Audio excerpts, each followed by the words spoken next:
I would like to welcome you all in the lecture series of Managerial Economics. In this session, I'm going to discuss what are the important criteria for a good demand forecasting. So we'll have the following demand forecasting criteria. Number one, you have to talk about the accuracy. Like a forecast should be almost close to that of real demand. I mean, we are saying that 100% accuracy, but that is highly impossible. However, few error can be considered. For example, you can talk about a smartphone company which predicts 1 million sale in the another quarter, but the actual sales turned out around 99,000. No problem. Like 1,000, let it be, no problem. So these are called accuracy. It is almost a very good accuracy. Anyway, 100% perfection never be achievable. So this is regarding the first criteria. Second one is called plausibility. So this means the assumption should be logical and understandable. So if any assumptions are not understanding, then that is not acceptable. For example, a shoe company uses Google search trends to predict the demand. The management understand this method, they trust this particular forecast. That is called a plausibility. Correct. It should be logical and understandable.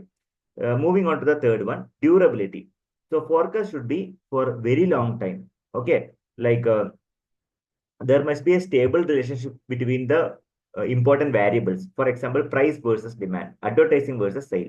Those variable, like there should be like a proper relationship. Example, we can tell you, like a soft drink company, they it should know like hot weather, more sales will be applicable. So relationship remains stable over a time. That is why it is called, it should be durable, right? So another criteria is called flexibility. The method should be allow adjustments. For example, a car company forecast 5% of the growth, but because of sudden hike in fuel price, there may be dip in sales forecasting. That means so we are saying that almost 3% growth instead of like 5%. That means it should be 100% flexible. Another one is called the availability of data. Data should be very easily collected, update regularly. For example, supermarket uses point of sales data to track the product sales daily. So like it helps them restock the popular item immediately. So once every all the information is available in the database immediately. For example, the chocolate. If the availability of chocolate, if the chocolate is about to stock out, immediately they will procure new one, right? So that's what it is called, like availability of data. So economy, the cost of forecasting should be less than the benefits is provided.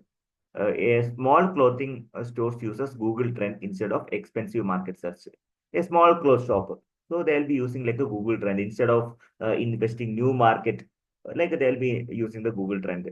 So the purpose is to save money, of course.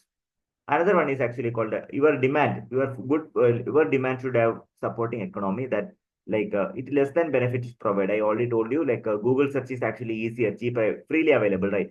Another one is called the quickness, like fast result. You should get a quick result because business time matters. Time is money, right? So an online retailer adjusts the inventory every week based on the real time website success. It prevents the stock shortages that will be like applicable. So quickness is also another important factor.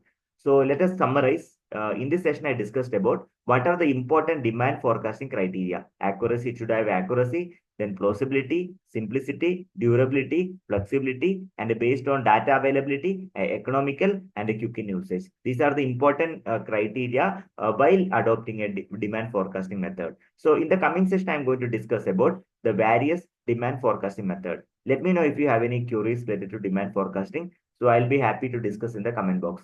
Thank you very much for watching this video. Happy learning. I request you to subscribe my channel if you're watching first time. Also, I request you to share this particular video if the content is useful to others. Thank you very much for watching this video. Happy learning.